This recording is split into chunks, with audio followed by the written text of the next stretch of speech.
2차 세계대전 때 독일의 수용소에 대한 많은 이야기들이 전해집니다. 그 중에 특별히 폴란드의 아우슈비츠 수용소는 아주 악명 높기로 유명합니다. 죽음의 수용소다 별명이 있습니다. 그런데 그 수용소에 한 유대인 청년이 유난히도 밝고 유난히도 아주 다른 사람들을 잘 격려해주고 활발하고 그렇게 의욕이 넘치는 청년이 있었다는 거예요. 다들 언제 죽을지 몰라서 불안하게 살아가는 그 수용소에 그런 청년이 있었으니 얼마나 눈에 잘 띄었겠습니까? 왜 저런가 그랬더니 그 청년에게 확실한 희망이 있었다는 거예요. 앞으로 한 달 후면 우리는 연합군에 의해서 해방이 될 거다. 한 달만 견디면 된다. 적어도 크리스마스 전에는 우리가 다 집으로 돌아갈 수 있을 것이다. 얼마나 굳센 희망을 가지고 있었는지 그렇게 많은 사람들에게 밝게 격려해 줄 수 있었습니다. 그런데 안타깝게도 한 달이라는 시간이 지났지만 아무 일도 일어나지 않았습니다. 크리스마스가 되었어도 집에 돌아갈 수 없고 새해가 왔으나 조금도 해방될 기미가 보이지 않았습니다. 그러자 그 청년은 시름시름 앓기 시작하더니 불과 일주일 만에 세상을 뜨고 말았다는 안타까운 이야기가 전해집니다. 우리는 이 이야기에서 사람의 생명이 희망과 연결되어져 있구나. 아무리 고난이 심해도 희망이 있으니까 그 수용소에서도 밝음과 활력과 의욕을 발휘할 수 있었지만 희망을 잃는 순간에 그 청년이라는 어떤 생리적인 생명력도 일주일을 버티지 못하는 그런 모습을 우리가 보게 됩니다. 코비드 19 때문에 거의 1년 가까이 우리는 지금 힘든 생활을 하고 있습니다. 우리 이민자들 가운데서도 사람들이 조금씩 희망을 잃어가고 우울해지고 있다는 이야기가 있습니다. 어떤 카운셀러를 찾아온 가정주부의 이야기가 이렇습니다. 살고 싶지 않다고 하소연을 한 것입니다. 자기가 얼마나 불행한지 이야기를 합니다. 눈만 뜨면 남편과 싸운 지가 몇십 년이고 요즘에는 자녀들하고도 싸우고 전쟁하듯이 살아가고 있다.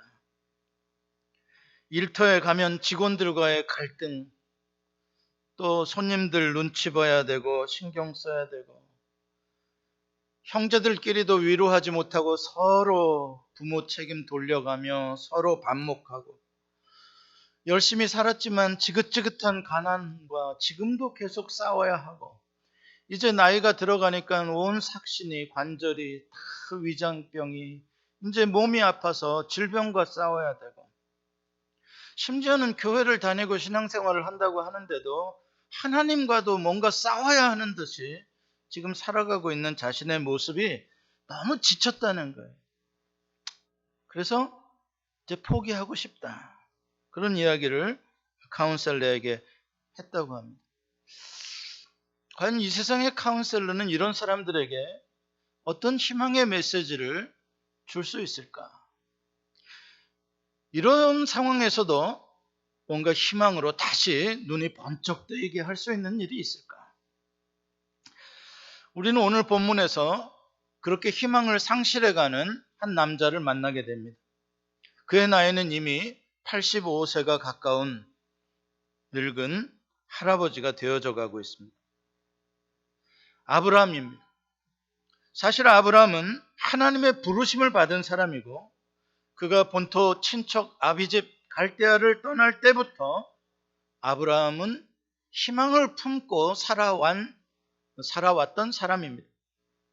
하나님께서 약속하신 땅으로 이끌어 주시리라는 희망, 그 땅에 들어가면 큰 민족을 이루어 주실 것이라는 희망, 그리고 네 이름이 창대하게 될 것이라는 그 미래 세계에 대한 희망을 품고 10여 년의 세월을 고난 가운데 견디며 살아왔습니다. 그 사이에 사랑하던 피부치 조카 롯이 자기 살 길을 찾아 떠나고 말았습니다. 외로운 아브라함, 늙은 아브라함에게는 정말 허전했을 것입니다. 그러한 가운데 오늘 본문 1절에 보면 여호와 하나님께서 환상 중에 말씀으로 아브라함에게 임하셨습니다. 여기서 환상이라는 단어는 NIV로 또 원어적인 의미로도 영어의 비전에 해당되는 단어입니다. 비전 가운데 말씀으로 임하셨다. 우리는 여기서 비전이라는 단어와 말씀이라는 단어에 대해서 좀 주의를 기울일 필요가 있습니다. 왜냐하면 지금 아브라함에게 현실 세계에 대조되는 새로운 비전의 세계, 말씀의 세계로 하나님께서 임하고 있으시기 때문입니다. 하나님께서 아브라함에게 오셔서 제일 먼저 하신 말씀은 두려워하지 말라는 것입니다. 하나님이 만나주시고 찾아주시는 사람들에게 처음으로 하시는 말씀이 대부분 두려워하지 말라는 것입니다. 그것은 우리가 하나님을 만날 때 두려움을 느끼기 때문이기도 하지만 하나님은 두려움 가운데 있는 자들에게 소망을 주시려고 위로와 격려를 주시려고 찾아오시는 분이기 때문에 그렇습니다. 다시 말해서 지금 아브라함은 뭔가 두려운 생각을 하면서 살아가고 있는 중이었다는 뜻입니다. 그렇다면 아브라함은 무엇을 그렇게 두려워하고 있을까? 하나님께서는 분명히 그 아브라함에게 그 두려움에서 벗어나는 어떤 확신과 믿음을 주시기 위해서일 것입니다. 그 당시에 아브라함은 사실 꽤 유명한 사람이 되었습니다. 자기 조카 롯이 소돔에 살다가 외부의 침략자들에 의해서 사로잡혀 갔는데 아브라함이 자기 집에서 기른 장정 318명을 데리고 쫓아가서 그들을 물리치고 소돔 왕도 구해내고 롯도 구해내는 아주 대단한 전과를 올렸습니다. 그리고 잃었던 재물까지도 다시 되찾았습니다. 그리고 돌아오는 길에 살렘 왕 멜기세덱이 나와서 아브라함을 영접해주고 아브라함을 축복해주고 또 주변의 가나안의 왕들도 아브라함을 존경해 주었습니다. 다시 말해서 외적으로 보건대는 아브라함은 오히려 다른 사람에게 두려움을 줄 만한 그런 힘을 가진 존재요. 외적인 문제, 환경의 문제 때문에는 두려워할 일이 없는 사람입니다. 그렇다면 아브라함은 왜 두려워하고 있는 것일까? 2절과 3절에 오늘 본문에 보면 그가 왜 두려워하고 있는지 그 이유를 알 수 있을 것 같습니다. 아브라함이 하나님에게 따지듯이 불평하듯이 자기의 두려움에 대한 이유를 말하고 있는 것은 한 가지입니다.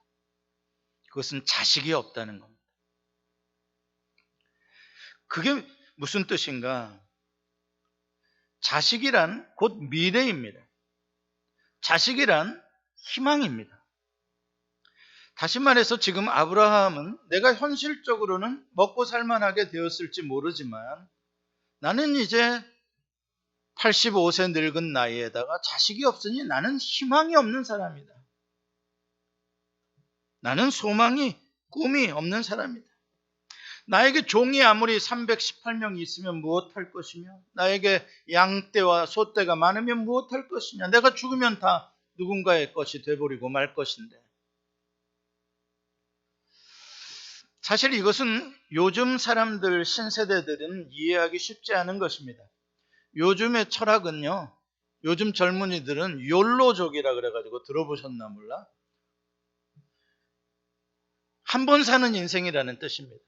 그러니까 결혼할 필요도 없고 자식 낳을 필요도 없고 네가 벌어서 너 혼자 잘 먹고 잘 살다 죽어라. 그게 욜로족이라는, 자기 하고 싶은 거 다 하고 끝나는 거. 무슨 뭐 자식에게 희망을 걸고 미래를 걸고 그런 거 없어. 현재를 인조해야 하고 끝내라. 뭐 미래를 위해서 집을 사기 위해서 절약을 해서 적금을 들겠다? 그런 소리 하지 말고 돈 생기면은 빽빽 메고 여행 댕겨라. 이게 욜로족입니다. 이러한 사고방식에서 무슨 아브라함이 자식 없다고 두려워하고 미래에 대한 소망이 없다고 저렇게 두려워할까? 우리는 잘 이해가 안 되지만 고대에는요, 자식이 없다는 건, 후사가 끊긴다는 것은 불행한 정도가 아니라 그건 저주받은 인생이라고 생각될 정도였습니다. 그러니까 지금 아브라함은 여기까지는 어떤 희망을 안고 살아왔는지는 모르지만 자기 나이가 이제 많이 늙다 보니까, 또 하나님께서 자식을 주신다고 했는데 10년이 넘도록 주시지 않으니까 점점 그 희망이 점점 촛불이 꺼져가듯이 그렇게 꺼져갔던 것이죠. 이게 언제나 우리의 신앙생활에 있어서 어려운 문제입니다. 현실은 자꾸 우리에게 희망을 내려놓게 합니다. 우리는 늙어가고 있죠. 세상은 더 힘들어가고 있죠. 문제는 많아져가고 있죠. 시간은 없죠. 희망이 어디 있냐?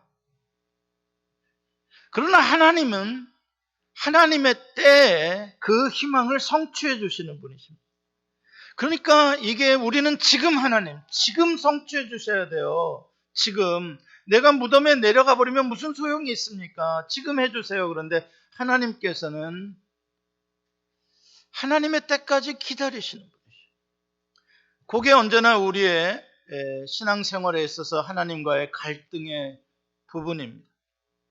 하나님은 나보다 조금 더 멀리 내다보고 계십니다. 그 대신 여호와 하나님께서는 이렇게 희망이 좀 사그라질 때쯤 되면 이렇게 말씀으로 찾아오십니다. 아브라함에게 찾아오시듯 오늘 여러분에게도 하나님께서 말씀으로 찾아오십니다. 찾아오셔서 묻습니다. 너는 희망이 있니? 너는 나에게 둔 소망이 있니? 인생에. 넌 무엇을 향하여 살아가니? 네가 달려가고 있는 그 표대는 무엇이니? 물어봅니다. 너는 왜 이렇게 풀이 죽어 있니? 너는 왜 이렇게 살맛이 없다라고 말하고 있니? 우리에게 다시 소망을 주시며 우리를 일으켜 세우시려는 하나님의 뜻입니다. 하나님께서 오셔서 아브라함에게 두려워 말라고 하신 다음에 하신 말씀이 뭔지 아십니까? 나는 내 방패요 너의 지극히 큰 상급이라 이야기합니다. 누가요? 여호와 하나님 자신이. 이 순간까지 아브라함은 하나님이 주시는 자식과 땅에 대한 표대를 가지고 살아왔습니다. 자식이 소망이고 땅이 소망이었습니다.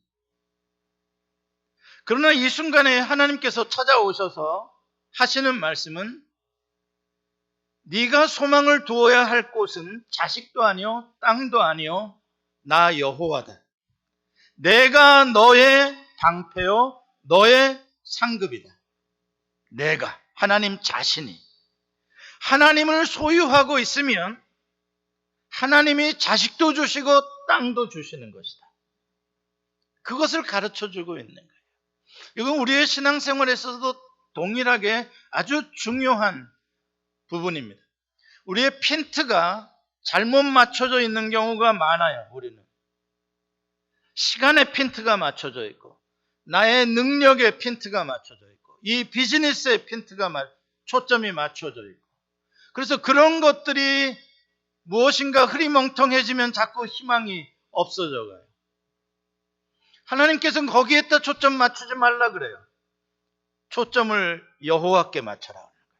내가 너의 방패, 내가 너를 통치하고 내가 너를 보호하는 여호와고, 내가 너에게 모든 것을 이루어 주는 너의 상급이다. 너의 수고가, 너의 믿음이 결코 헛되지 않게 해주는 분이다. 그 이야기를 하는데도 2절에 보면, 3절에 보면 아브라함은 나에게 무엇을 주시려나이까? 아직도 초점이 안 맞아 있어. 하나님은 나를 바라보라고 말씀하시는데 아브라함은 그러니까요 하나님 나 뭐 주시겠다는 거예요. 하나님 위대하다 그런 소리 말고 나에게 뭘 주시겠다고 좀 해주세요. 계속 그걸 이야기를 하고 있어요. 그러다 보니까 자꾸 소망이 없어져 가는 것이. 아브라함에게 하나님은 말씀하십니다. 아브라함아, 네가 자식이 없어서 지금 소망이 없는 거니? 네가 자식이 없어서 미래가 없다고 생각하는 거니? 너 자식 없다고 지금 두려워하는 거야? 내가 있잖아.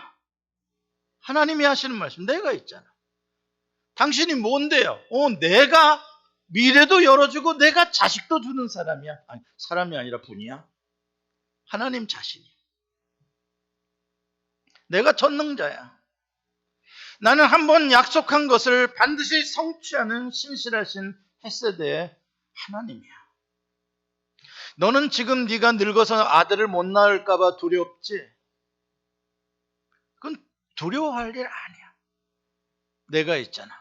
내가 네 몸에서 아들을 낳게 한단 말이야. 두려워하지 마라. 그러면서 하나님께서는 5절에 텐트 밖으로 아브라함을 이끌어내셔서 아마 밤이었나 보죠. 하늘을 우러러 보라고 이야기합니다. 하늘을 우러러 보니까 어떤 세계가 펼쳐집니까? 셀 수 없는 묵별들의 은하수가 하늘에 찬란하게 촘촘하게 별들이 박혀 있는 보석처럼 빛나는 세계가 펼쳐지고 있는 거예요. 아까 비전과 말씀의 세계로 하나님께서 찾아오셨다 그랬죠. 시청각 교육을 하고 있는 거예요. 땅을 바라보면, 너를 바라보면 지금은 캄캄한 밤이지? 고개를 들어 여호와 하나님을 바라보면 저 찬란하게 빛나는 저 세계가 너의 세계가 되는 거다. 그리고 두 세계는 동시에 존재하고 있는 거예요. 밤이지만 바로 고개를 들면 찬란한 미래의 세계가 현실 속에 있는 거예요. 우리는 언제나 이 두 세계 속에서 어디를 바라보며 무엇을 초점을 맞추며 살아갈 것이냐에 따라서 소망이 사라지기도 하고 소망이 사라지는 밤에 더 찬란하게 빛나는 소망을 보기도 하는 것입니다. 그렇다면 아브라함은 이 두 세계 속에 어떤 세계에 초점을 맞추기 시작할까요? 6절과 7절에 보면 이렇게 말씀합니다. 같이 읽어봅니다. 시작. 아브라함이 여호와를 믿으니 여호와께서 이를 그의 의로 여기시고 또 그에게 이르시되 나는 이 땅을 내게 주어 소유를 삼게 하려고 너를 갈대아인의 우르에서 이끌어낸 여호와니라. 아멘. 할렐루야죠. 아브라함이 어느 쪽을 선택했다고요?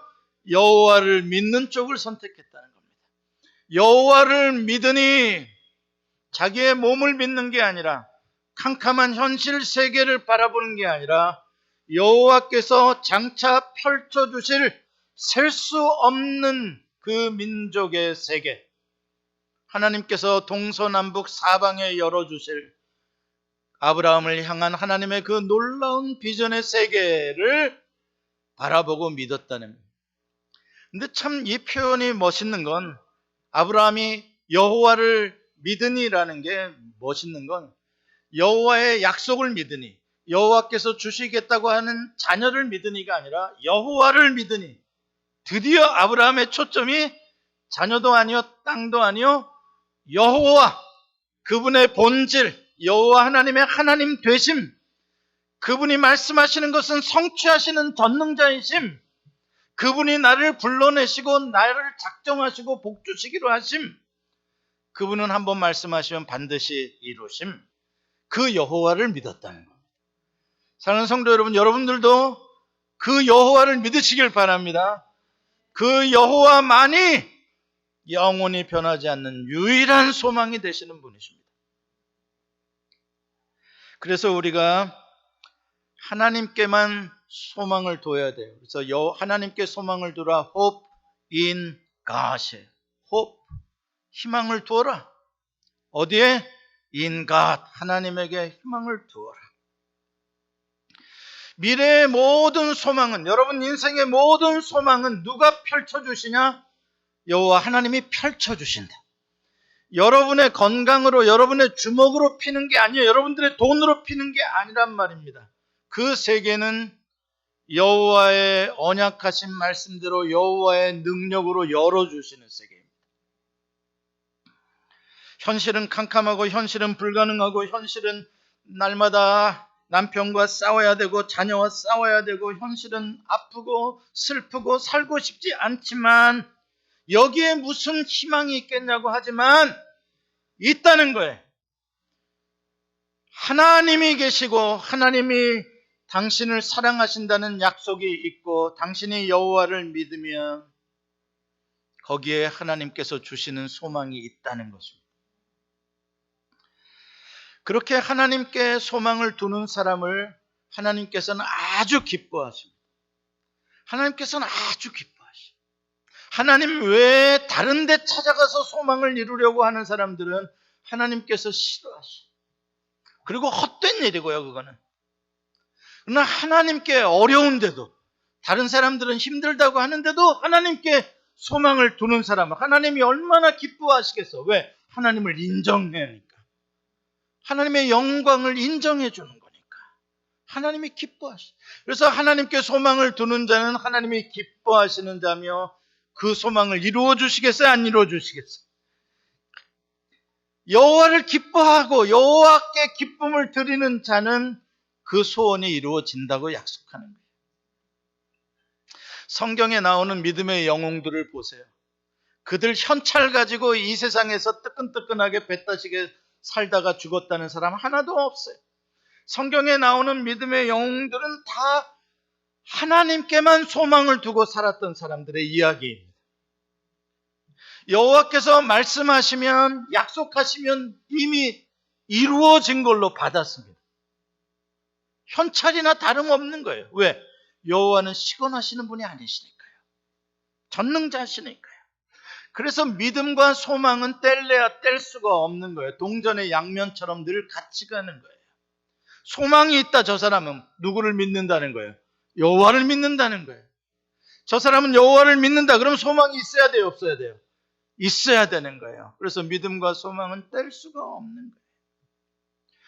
믿음의 삶을 이끌어가고 있는, 믿음의 사람들을 이끌어가고 있는 게 바로 뭐냐? 소망이에요. 그래서 hope driven life, 소망이 이끄는 삶이 그리스도인의 삶, 믿음의 삶인 거예요. 요셉이라는 사람을 여러분 잘 아실 겁니다. 야곱의 11번째 아들이고 형들에게 버림받아 애굽의 노예로 팔려갔다는 그 아들 말입니다. 정말 인생의 험한 역경, 고난, 억울함 다 겪었던 사람입니다. 그런데 희한하게 성경에 보면은 이 요셉은 언제나 하나님 앞에서 살아갑니다. 여호와 앞에서 살아갑니다. 여호와께 소망을 두는 거예요. 그가 억울한 일을 당해도 감옥에 들어가도 여호와께만 소망을 두는 거예요. 저래서 뭐가 될까? 저래서 뭐가 되겠어요? 아무것도 될 가능성은 이 땅에서 전혀 없어 보이죠. 근데 그는 왜 이렇게 소망을 가지고 있는가? 어렸을 적부터 하나님께서 보여주신 그에게 어떤 비전이 있어요.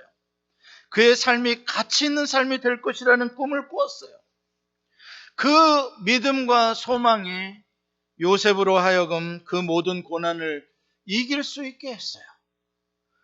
그리고 그 소망이 헛되지 않고 상상하지도 못하던 날에 하나님께서 요셉을 깊은 감옥에서 들어올려 애굽의 총리로 삼으시잖아요. 하나님이 이루신다. 한나, 사무엘의 엄마 한나, 불임 여성이, 불임은 옛날부터 치료가 어려운 거예요. 불행했어요. 남편이 잘해줬어도 인생이 불행했어요. 왜? 자기는 저주받은 여자라는 어떤 그런 딱지가 붙어 다니니까요. 소망이 없었어요. 그렇다고 한다는 포기하지 않았어요. 마지막 소망을 어디에 두었냐? 여호와 하나님께 두었어요. 어떻게 여호와 하나님께 소망을 둘 수 있었냐? 믿음이 있었어요. 어떤 믿음이요? 나의 태를 열고 닫는 것은 여호와 하나님, 생명의 주권자에게 달린 것이다. 그 믿음이 있었어요. 그러니까 여호와 하나님께서 닫으실 수도 있지만 여호와 하나님께서 여실 수도 있다는 것을 믿고, 하나님, 내 소원이, 아이를 낳는 소원이 당신 안에서 이루어지기를 원하나이다. 여러분, 아이를 낳지 못하는 여자는 다 소원이 있어요. 아이를 낳고 싶은 소원이 왜 없겠어요? 아이를 낳지 못한 여자가. 그러나 그 소원을 어디에 두느냐에 따라서 헛된 소원일 수 있는 것이고 진짜 소망이 될 수가 있는 거예요. 어디에 소원을 어디에다 둬야 진짜 이루어지는 소망이라고요? In God, 여호와 하나님께 나와서 하나님께 소원을 둘 때에 그것은 성취되어지는 소망이 되는 거지. 하나님께 소원을 두지 않는 소원은 사실 hope이 아니라 그것은 wish로 끝나고 마는 거예요. 다윗은 10년 넘게 사울 왕을 피해서 광야에 숨어 다녔어요. 정말 고난의 대명사죠, 다윗도요. 그 험한 시간, 그 긴 시간 어떻게 견뎠을까, 다윗이. 시편에 보면 이유를 알 수 있어요. 야, 다윗이 어떻게 그 어려움의 긴 시간을 이겨낼 수 있었나. 시편에 너무 많이 그 답을 우리에게 주고 있어요. 시편 42편 1절과 5절을 같이 한번 읽어보십시다. 1절 먼저 5절 같이 읽습니다. 시작. 하나님이여, 사슴이 시냇물을 찾기에 갈급함같이 내 영혼이 주를 찾기에 갈급하나이다. 내 영혼아, 네가 어찌하여 낙심하며 어찌하여 내 속에서 불안해하는가. 너는 하나님께 소망을 두라. 그가 나타나 도우심으로 말미암아 내가 여전히 찬송하리로다. 아멘. 알 것 같죠? 다윗도 막 낙심에 막 빠져서 막 거의 숨 넘어갈 뻔한 순간들이 얼마나 많았을지 짐작이 되시죠? 절망의 수렁에 빠졌을 때가 얼마나 많았을지 짐작이 되죠? 그때마다 뭐 했다고요? 다윗은요, 내 영혼아, 네가 어찌하여 절망하며 어찌하여 낙심하여 하는고. 너는 소망을 하나님께 두라. 자기에게 스스로 명령하는 거예요. 사슴이 시냇물을 찾듯이 여호와를 찾아서 갈망하는 거예요. 소망을 잃지 않으려고요. 시편 71편 14절은 이렇게 고백합니다. 나는 항상 소망을 품고 주를 더욱더욱 찬송하리이다. 항상 소망을 품고 주를 더욱더욱 찬송하리이다. 이건 무슨 뜻이에요? 현실 세계는 항상 절망할 수밖에 없는 세계예요. 현실 세계는 더욱더욱 불평할 수밖에 없는 세계이기 때문에 나는 오히려 항상 소망을 품을 것이요, 나는 더욱더욱 찬송하겠다는 거예요. 시편 62편 1절과 2절 말씀 같이 또 읽습니다. 시작. 나의 영혼이 잠잠히 하나님만 바라며 나의 구원이 그에게서 나오는도다. 오직 그만이 나의 반석이시오 나의 구원이시오 나의 요새이시니 내가 크게 흔들리지 아니하리로다. 아멘. 이게 모든 고난의 광야 시간을 이기게 해줬던 믿음과 소망이에요. 믿음과 소망에 대한 영원한 표상은 우리 주 예수 그리스도이십니다.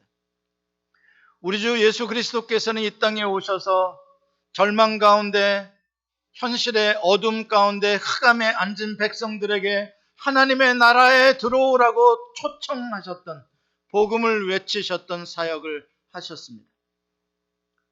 하나님 나라로 들어오라는 초청의 목적과 이유가 어디 있습니까? 네가 살고 있는 이 세계는 절망의 세계, 죽음의 세계, 희망이 없는 세계이기 때문에 거기서 나는 죽었다고 절망하며 살지 말고 희망이 있는 세계, 소망이 이루어지는 세계, 그 놀라운 세계 속으로 옮겨오라는 것이, 찬란히 빛나는 저 살 수 없는 무별의 은하수의 세계, 하나님이 왕 되셔서 통치하시는 세계, 여호와께는 불가능이 없는 그 세계 속에 들어와서 살아라는 거예요.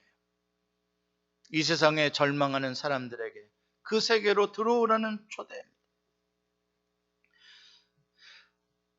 그 모든 것을 성취하시는 전능하신 하나님이 나의 왕이심을, 나의 아버지이심을 믿는 세계에 들어오게 되면 세상 사람들은 무엇을 마실까, 무엇을 먹을까, 무엇을 입을까 염려할 때 우리는 하나님의 나라와 그의 의를 구하며 우리는 하나님이 주신 것들에 대해서 감사하며 우리는 더 풍성한 것을 누리며 살 수가 있다는 거예요.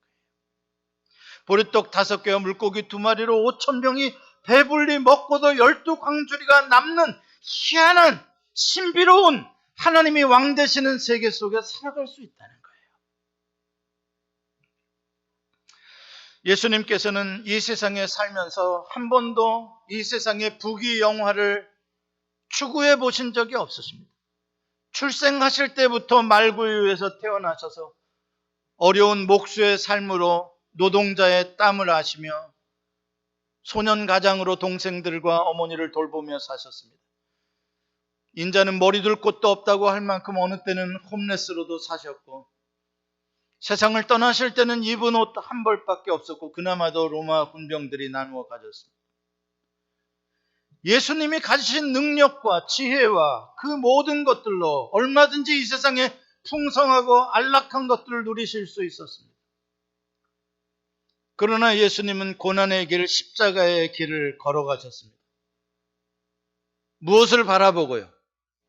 하나님이 주신, 성부 하나님이 주신 놀라운 그 하나님 나라의 세계, 부활의 세계, 모든 사람이 생명으로 다시 태어나는 희망을 가지고 살아가는 그 세계를 여시기 위해 그 놀라운 소망의 비전을 향하여 갈보리 언덕을 올라가셨던 거예요. 사도 바울이 깨달은 복음이 바로 그것입니다.